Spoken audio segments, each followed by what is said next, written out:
Bonjour, donc on va voir l'imagerie de l'appareil génital. On va commencer par masculin. Donc il faut noter que la prostate contient 3 zones. Donc la zone centrale, la zone transitionnelle et la zone périphérique. C'est la prostate. Donc la zone périphérique, c'est le siège des cancers. La zone intermédiaire, c'est le siège des adénomes bénins.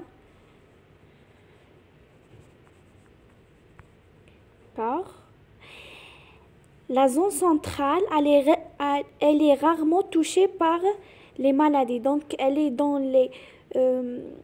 les plupart des cas, elle n'est pas touchée par les maladies. C'est la prostate. Voilà. Donc, je m'excuse. Bon, donc l'échographie, donc c'est de première intention. On a 2 types d'échographie. L'échographie, bien sûr, chez le sexe masculin, sus-pubienne, et l'échographie endorectale. Donc l'échographie sus-pubienne est indiquée pour apprécier le volume de la prostate. Comme vous savez que l'échographie contient un système qui mesure le volume. Donc, le volume de la prostate est précisé par la voie sus-pubienne, premièrement. Deuxièmement, donc le retentissement sur l'appareil urinaire. Donc, quand on fait une échographie sus-pubienne, on voit le rapport de la prostate avec les différents éléments de l'appareil urinaire. Donc, le retentissement de cette prostate, des différents éléments de l'appareil urinaire. Donc, quand on veut réaliser une échographie sus-pubienne, il faut que la vessie est pleine pour voir les différentes structures clairement. Parce que le liquide dans l'échographie est anéchogène, est noir. Donc, pour voir les différentes structures clairement, la vessie doit être pleine. Le deuxième type, l'échographie endorectale. Donc, par cette échographie endorectale, on peut guider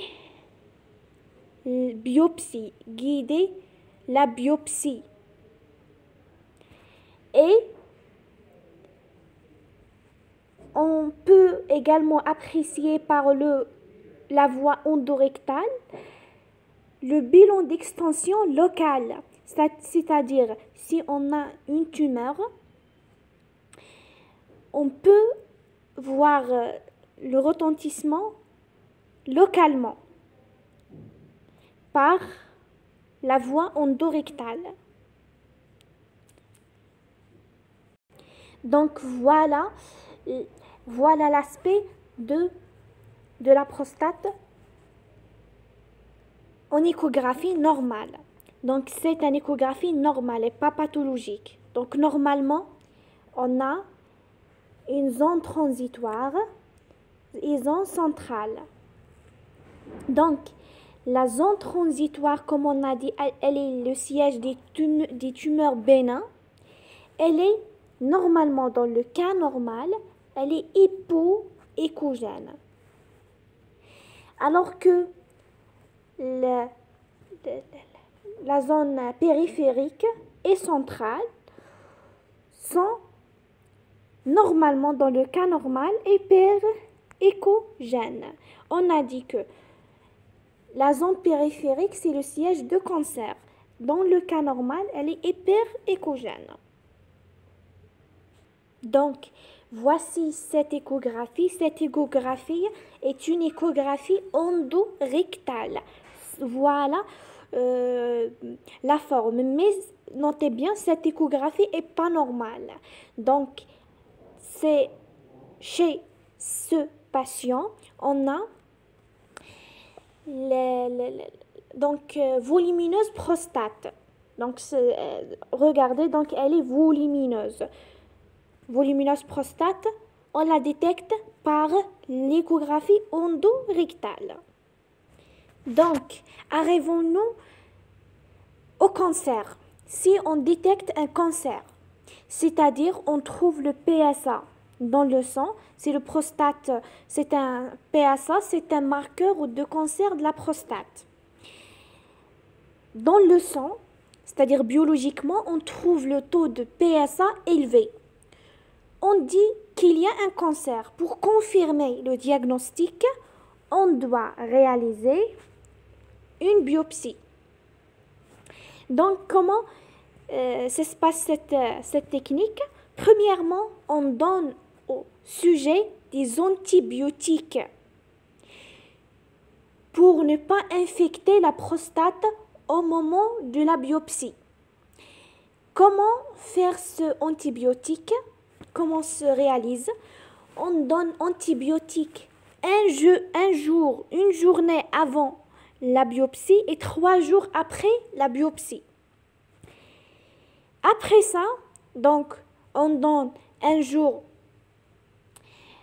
avant la biopsie des antibiotiques. On réalise la biopsie comment? On introduit donc 3 biopsies pour chaque lobe, c'est-à-dire 3 biopsies à droite et 3 biopsies à gauche. D'accord? Après ça, une fois on a réalisé la biopsie, on donne 3 jours après la biopsie des antibiotiques et on confirme le diagnostic de cancer, bien sûr. Après la détection du cancer, c'est obligatoire de prescrire l'IRM aux malades. Donc l'IRM, gold standard de l'imagerie de cancer de la prostate. Donc, qui dit cancer de la prostate dit prescrire IRM. Donc, on a séquences morphologiques et séquences fonctionnelles. On va les voir par la suite, Inch'Allah. Bon, il faut noter bien, entre la 3e et 6e semaine après la biopsie, si on détecte un cancer, on fait l'IRM. Pourquoi ce délai? Pourquoi 3 à 6 semaines? Pour que les hémorragies de la biopsie deviennent absents. Donc, pour qu'on ne trouve pas des hémorragies, parce que les hémorragies sous l'IRM sont hypersignales. Donc, il faut qu'on ne trouve pas des hémorragies au moment des IRM pour ne pas fausser les résultats. C'est pour cela qu'on donne un délai de 3 à 6 semaines après la biopsie. Donc, si on veut confirmer le diagnostic du cancer de la prostate, l'IRM, comment se déroule? Donc, il faut faire des séquences T1. Donc, parce que pour voir le FATSAT, on va la voir par la suite. Donc, pour voir la détection de ce cancer, la détection de produits de gadolinium par la prostate. On n'utilise pas le T2. Le T2, c'est pour les lésions liquidiennes. Ou bien FATSAT pour les lipides. Alors là, le cancer, on fait des T1 après injection de produits de contraste. Voilà. Donc, on a dit tout à l'heure, devant chaque cancer de la prostate, on réalise l'IRM dynamique. C'est quoi l'IRM dynamique? C'est tout simplement la détection du cancer prostatique repose sur rehaussement plus intense et rapide dans le tissu néoplasique que dans le tissu prostatique normal. Un décroissement constant plus rapide. wash out, c'est-à-dire quoi? Ça, c'est un cancer de la prostate. On injecte de gadolinium. On fait la séquence T1. On voit que ce tissu cancéreux va accepter le gado rapidement, c'est-à-dire il va donner un hypersignal rapidement et il va perdre ce hypersignal rapidement, plus rapidement que le tissu normal prostatique, c'est-à-dire le wash out est rapide. Donc, voilà l'aspect normal sous IRM de la prostate normale. C'est une prostate normale. On a la zone périphérique, elle est en hypersignal. Et la zone transitoire et centrale sont en hyposignal. Voilà la zone périphérique, elle est en hypersignal. Alors que la zone transitoire et centrale, elle est en hyposignal. C'est l'aspect normal. Si on a par exemple ce aspect périphérique qui est normalement en hypersignal, devenir en hyposignal, c'est un cancer de la prostate. On va voir un exemple.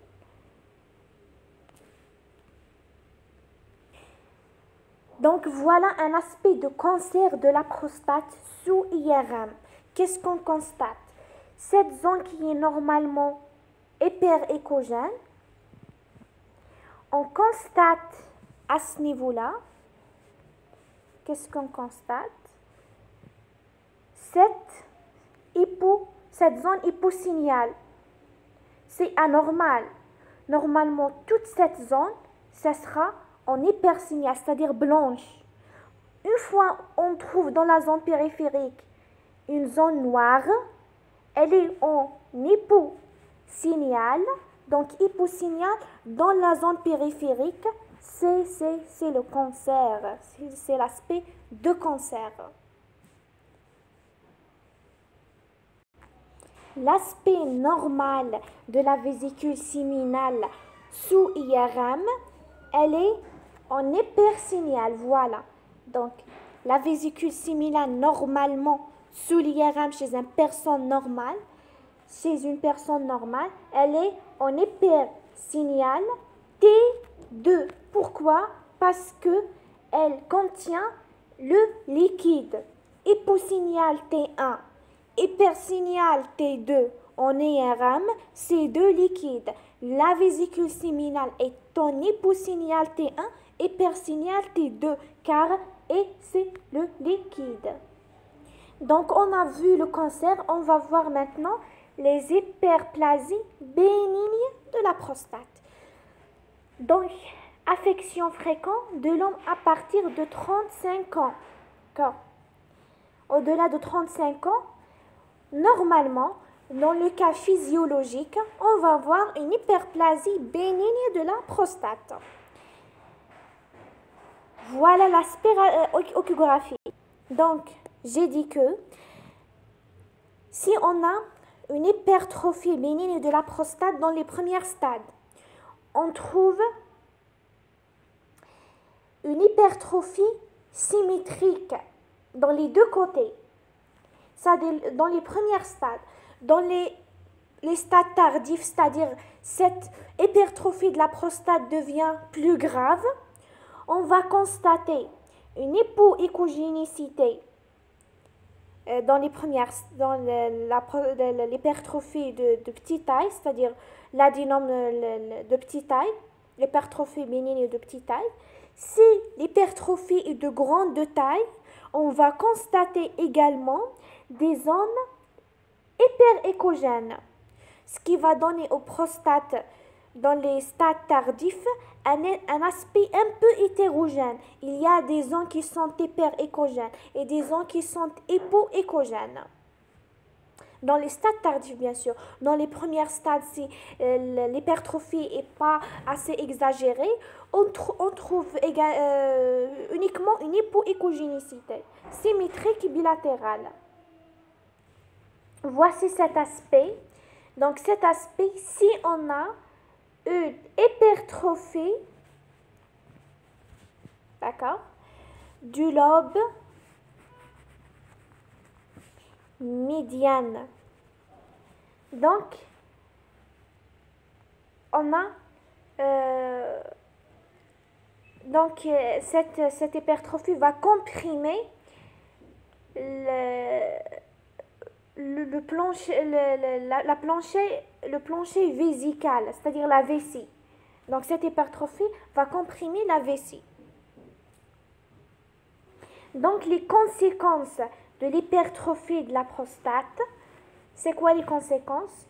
On va focaliser sur les importantes conséquences. On va avoir hypertrophie du trésor. Je vous explique par la suite. Vessie à cellules et à colonnes. Donc, je vous explique.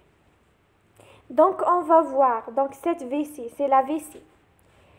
Qu'est-ce qu'on constate à ce niveau-là? On a une hypertrophie de la paroi. Pourquoi? Parce qu'il y a à ce niveau-là dans l'urètre un obstacle. Donc la vessie va augmenter le muscle pour adapter à ces modifications, pour vider la vessie complètement. Donc c'est l'augmentation de muscle, c'est l'hypertrophie du trésor. Également la vessie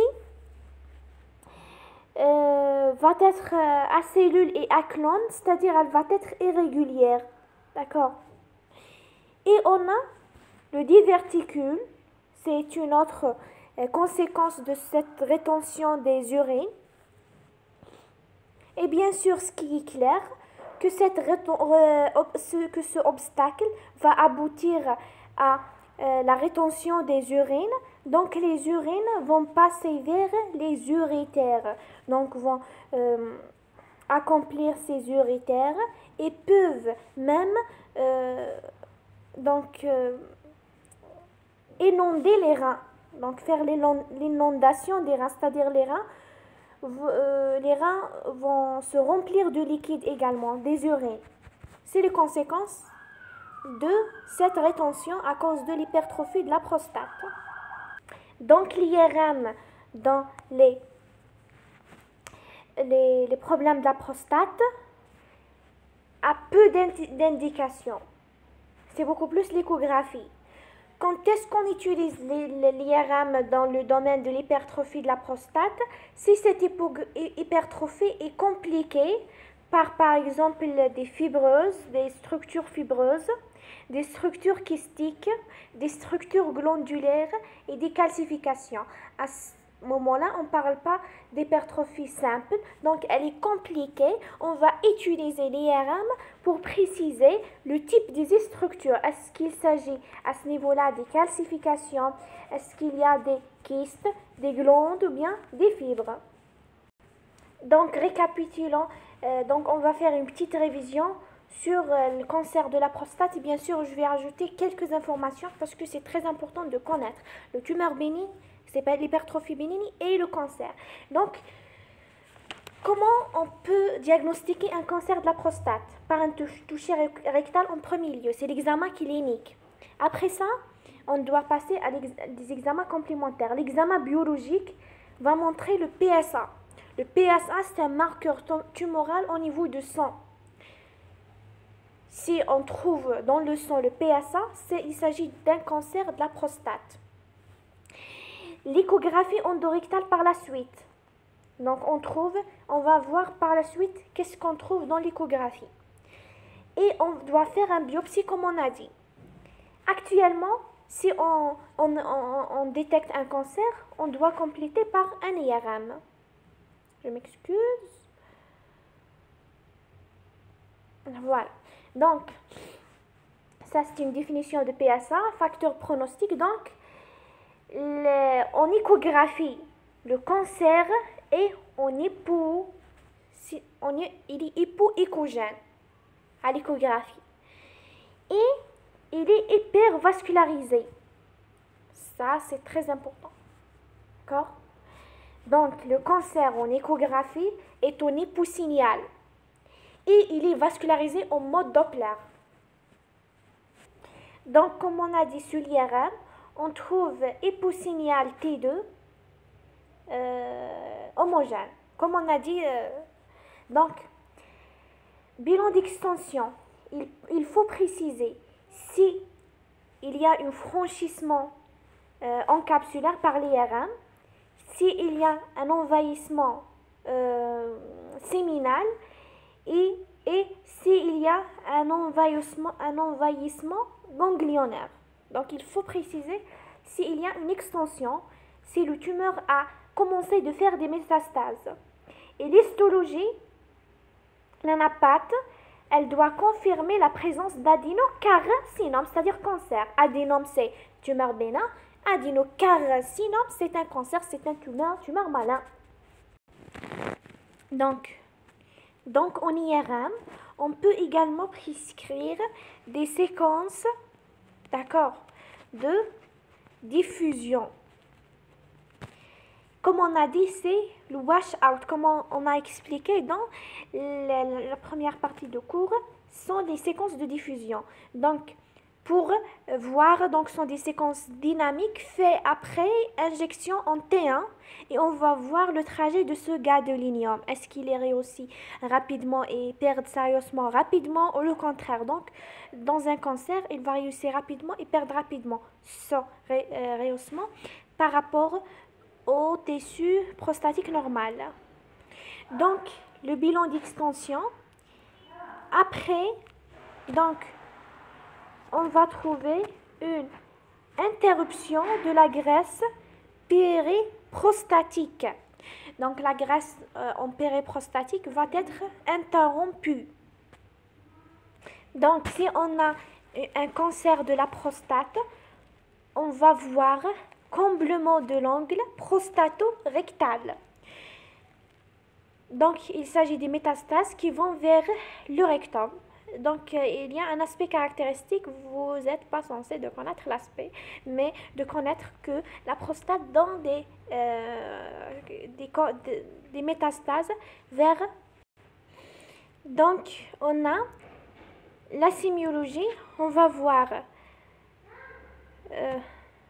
donc, s'il y a des expansions ganglionnaires, on va trouver que la taille de grand axe est supérieure à 0,8 mm de ganglion. Donc, il va être supérieur à la normale.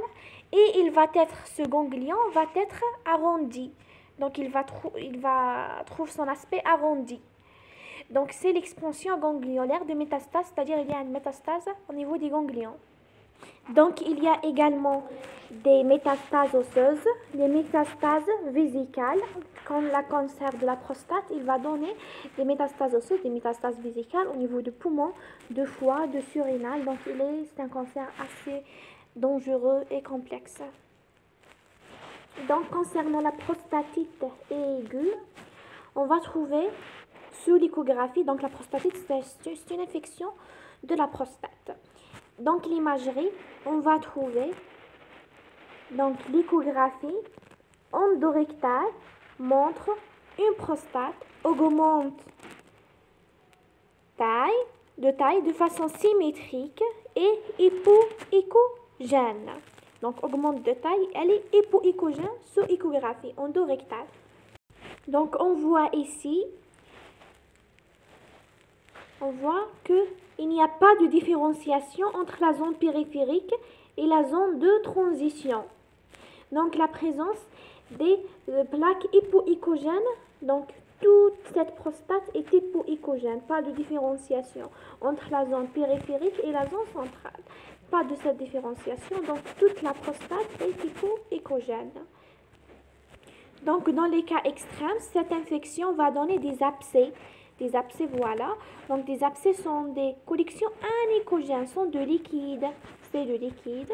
Donc, dans les abcès, c'est de liquide, c'est-à-dire anéchogène. Alors là, donc, la prostatite chronique. on va trouver donc un prostate de taille normale, chronique, donc de taille normale. Des zones hypoécogènes disséminées, non spécifiques.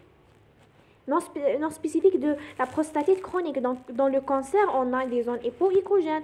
Dans l'infection aiguë, on a des zones hypoécogènes. Donc, toujours, on a une hypoécogénicité.